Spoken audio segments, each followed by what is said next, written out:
This paranormal story has haunted me for quite a while, and I wonder why I even have bad grammar as I'm narrating the story.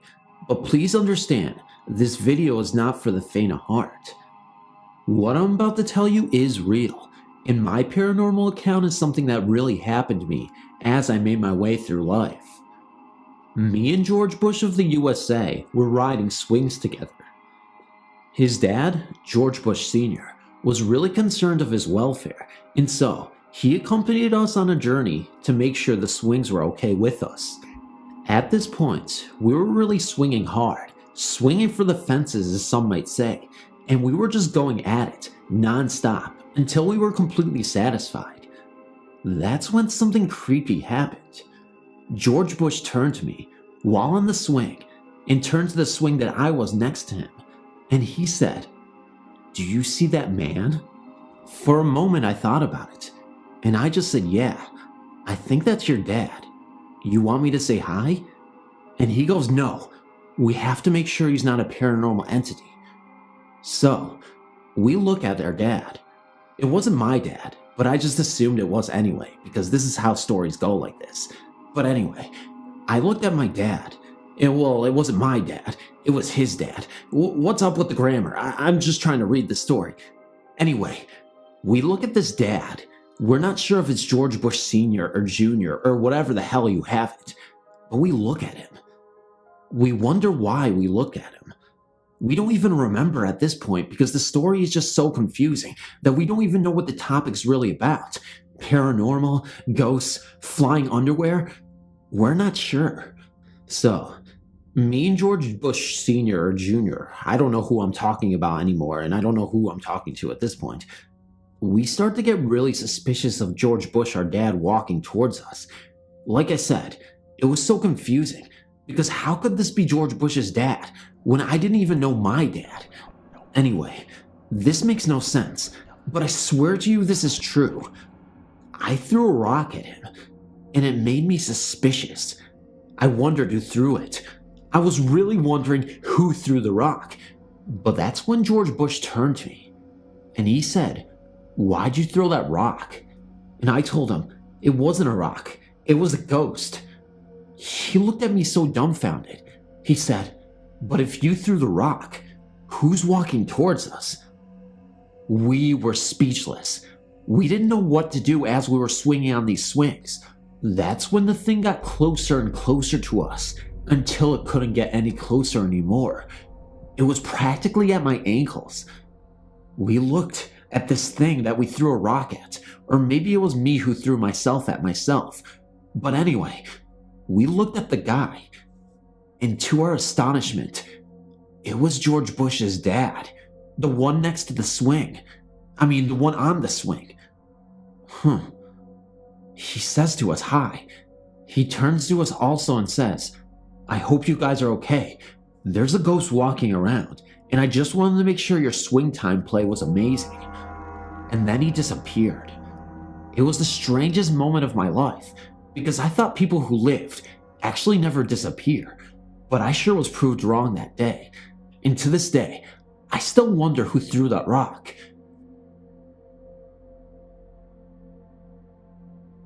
Was it me? Was it George Bush?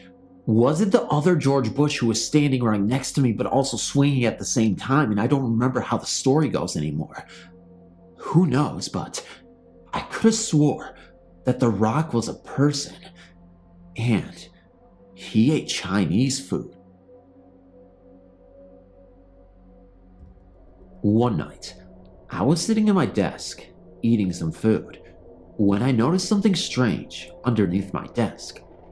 I looked, and I noticed that I discovered something really profound that changed my life forever and instilled belief in the paranormal. I looked down to discover that there was something to discover. I looked around and wondered if I could discover anything more, but I didn't find anything. It was so suspicious to me, so scary, that I couldn't discover anything. Everything that I discovered once in my life had already not been discovered, and therefore if I discovered it a second time, it would have been discovered. So, I took my discovered car and I made it until the rest of the way home. I wasn't sure if I was at home in my desk anymore, but I'm pretty sure I teleported. Anyway, I know the story is kind of short, so I apologize for the delay, but I do remember what happened to me, and I'm pretty sure that never happened to me, but I still wonder if it did happen to me, so by default, I wonder, do you like myself? Me and my friends like to go shopping a lot of the time. Most of the time that we shop, we do things together, like normal shoppers do, except there's one difference. We go ghost hunting when there's a lot of people around, and I mean so much. But what I'm about to tell you is a true ghost story that really happened while in a heavily populated mall with tons of people around. So, like I said, we like to go ghost hunting when there's a lot of activity around. And I don't mean paranormal activity, I just mean people walking around. It helps us discover different entities, and I'm really comfortable with the presence of real life people that are alive, but not dead, that I consider would be a help to a paranormal field. So, we sat in the middle of the triage.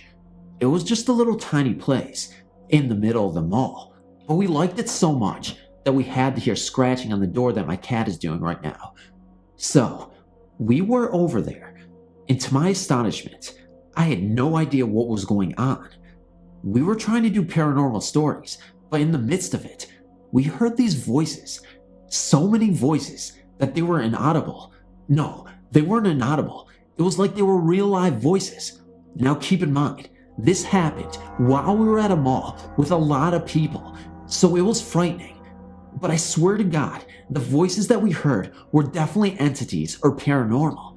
We heard them saying things like, "Oh, can I get that dress? It's on sale. And wow, I can't believe that watch is on sale. I'm probably gonna get it. I've got the iPhone, but the iWatch is something that's definitely in demand." So, we walk around again, because it was seemingly impossible to hear any other voices that we understood. But we did hear the voices, and they were definitely paranormal voices. Suddenly, we heard a roaring voice coming at us full speed, and we said, "What the hell was that?"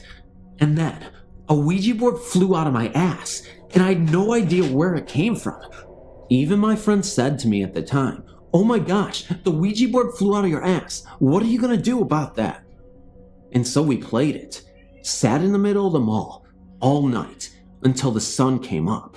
Or at least until we were kicked out of the mall. That's exactly what happened. To this day, I'm not even sure why we were at the mall, but I swear to God, the voices that you heard were all real paranormal voices, especially since there were a lot of people there. I understand, there are a lot of people at the mall anyway, and it could have been the people at the mall making voices, but we don't even know, because how can you even tell if the voices were real or not? I don't know, but I'm thinking I'm hungry, so I've gotta go.